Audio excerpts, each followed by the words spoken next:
Good morning everyone.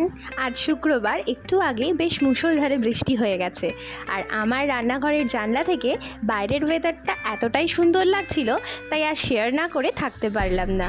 আর আমরা রোজ সকালেই এখানে প্রত্যেক দিনের মতো লেবু মধুর জল খেয়ে থাকি, তো সেটারই প্রিপারেশন আমি রান্নাঘরে এসে নিচ্ছিলাম। এটা শরীরের জন্য, স্বাস্থ্যের জন্য ভীষণই উপকারী একটি ড্রিঙ্ক। আপনারাও চাইলে রোজ সকালে খালি পেটে এই ড্রিঙ্কটা প্রিপেয়ার করে খেতে পারেন। তাতে কারো যদি বেলি ফ্যাট থাকে সেটাও কমে যায় এবং বিভিন্ন রকম শরীরে উপকার হয়। তো সেটাই আমি তৈরি করছিলাম। কোয়েলস বং কিচেনের একটি নতুন ব্লগে আপনাদের সবাইকে স্বাগত। কেমন আছেন আপনারা সবাই? আশা করছি সবাই খুব ভালো আছেন, সুস্থ আছেন। তো আমার দুটো গ্লাসই রেডি হয়ে গেছে। একটা আমি আমার হাজব্যান্ডকে দিয়ে এলাম, আর আরেকটা গ্লাস আমি আমার রান্নাঘরের জানলা থেকে বাইরের প্রকৃতিটা এনজয় করতে করতে আরাম করে খাচ্ছিলাম। করছো তুমি? লিখছো? ঠিক আছে, লেখো। লাঞ্চে কি করবে তুমি আজকে? আজকে তুমি কি খেতে চাও বলো? পনির। পনির খাবে? হ্যাঁ, পনির। ঠিক আছে, তাহলে পনিরেরই একটা রেসিপি বানাই। আমার হয়ে গেলে আমি তোমায় ডাকবো, তুমি ততক্ষণ খেলা করো, ঠিক আছে? তাই হোক। শুনলেন তো, তার আজকে আবদার পনির খাবে। তো আমার ছেলের আবদারে পনিরের একটা কোনো রেসিপি তো আজ আমাকে বানাতেই হবে। আর আমার ছেলের ভীষণভাবে পছন্দ করে পনিরের এই রেসিপিটা। আজ আমি আপনাদের সাথে শেয়ার করব পনির পোস্তর রেসিপি। তো welcome back to my channel Koel's Bong kitchen. আমি কোয়েল আপনাদের সামনে একটি নতুন রেসিপি নিয়ে আবারও হাজির হয়ে গেছি। পুরো ভিডিওটা স্কিপ না করে দেখতে থাকুন। তো ফার্স্টে আমি এখানে একটা মিক্সিং বোল নিয়ে নিয়েছি। তাতে আমি নিয়ে নেব 3 to 4 টেবিল স্পুন মতো পোস্ত দানা। এটাকে আপনারা চাইলে আগে একটুখানি ভিজিয়েও রাখতে পারেন, বাট এটা আমি হঠাৎই তৈরি করছি, তাই জন্য আর ভেজানোর সময় পাইনি। তো তাতে কোনো অসুবিধা নেই।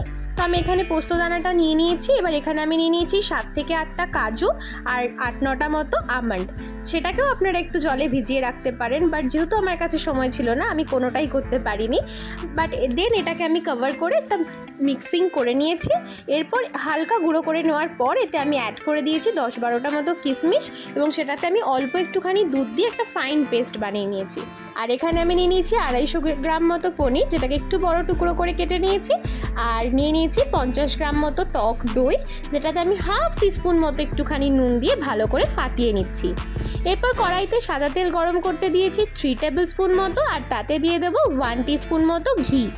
ঘিটা সুন্দরভাবে মেল্ট হয়ে এলে এর মধ্যে আমি দিয়ে দেবো গোটা গরম মশলা, মানে ছোটো এলাচ 3-4টে, একটু লবঙ্গ, একটু দারচিনি, 2টো তেজপাতা, 2টো শুকনো লঙ্কা, আর একটু সামান্য চিনি, যাতে কালারটা এবং টেস্টটা দুটোই ভালো আসে। তো এই ফোড়নটা ভালো মতো হয়ে গেলে, এটা থেকে একটা খুব সুন্দর মতো স্মেল বেরিয়ে এলে আমি এর মধ্যে আমাদের তৈরি করে রাখা পোস্ত, কাজু বাদাম, কিশমিশ, আলমন্ডের পেস্টটা এখানে অ্যাড করে দেবো। এবং এই সময় গ্যাসের ফ্লেমটাকে রাখবেন লো টু মিডিয়ামে। খুব বেশি বাড়িয়ে রাখলে কিন্তু তলাতে লেগে যেতে পারে, যেহেতু এতে কাজু, আমন্ড এইসব আছে।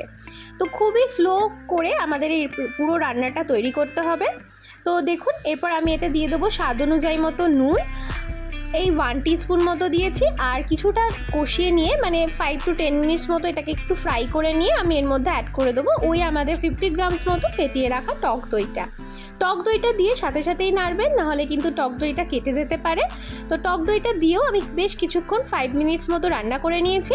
এরপর এখানে আমরা গুঁড়ো মশলাগুলো অ্যাড করছি, যেমন 1 টিস্পুন জিরে গুঁড়ো, 1 টিস্পুন ধনে গুঁড়ো, আর 1 টিস্পুন মতো আমরা গরম মশলার গুঁড়ো অ্যাড করেছি। গুঁড়ো মশলাগুলো অ্যাড করার পর মশলার সাথে ভালো করে মিক্স করে নিয়ে আমি আরও 5 to 10 মিনিটস মতো এটাকে কুক করে নেব।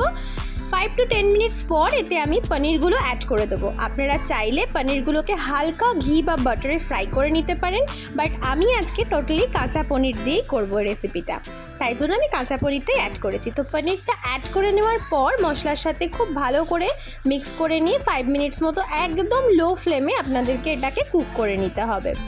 তো 5 মিনিটস পর যখন পুরোপুরি ভালো মতো মশলাটা ফ্রাই করা হয়ে যাবে, কোনো রকম কাঁচা মশলার গন্ধ আর থাকবে না, তখনই এতে আপনারা অ্যাড করে দেবেন 1 কাপ মতো দুধ। এই রান্নাটায় কোনো জল অ্যাড হবে না, এটা টোটালটাই হবে দুধে। তো 1 কাপ পরিমাণে আমি দুধ এখানে অ্যাড করে দিয়েছি, এবং দিয়ে দিলাম 1 টিস্পুন মতো ঘি।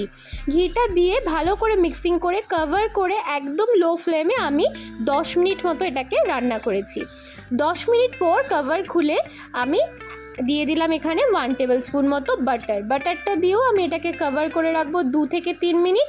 তারপর আমি এখানে দিয়ে দেবো হালকা ড্রাই রোস্ট করে রাখা এবং হাতে ক্রাশ করে নিয়েছি আমি কসুরি মেথি, সেটা দিয়ে দেবো 1 টিস্পুন মতো।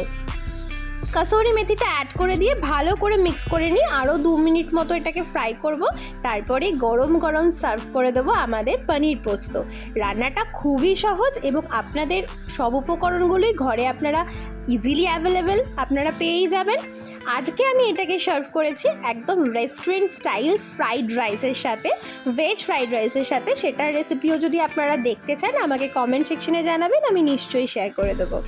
তো আমার অনুরোধ রইল এই রেসিপিটা আপনারা অবশ্যই একবার বাড়িতে ট্রাই করে দেখবেন, আর কেমন লাগলো সেটা কমেন্ট সেকশনে জানাতে ভুলবেন না যেন। আর আপনারা কে কোথা থেকে আমার ভিডিওটা দেখছেন সেটাও আমাকে জানাবেন। আপনারা যদি আমার চ্যানেলে নতুন হয়ে থাকেন তাহলে চ্যানেলটাকে সাবস্ক্রাইব করে দিয়ে পাশে থাকবেন। আজ আসি, দেখা হচ্ছে নতুন কোনো ভিডিও নিয়ে। ভালো থাকবেন।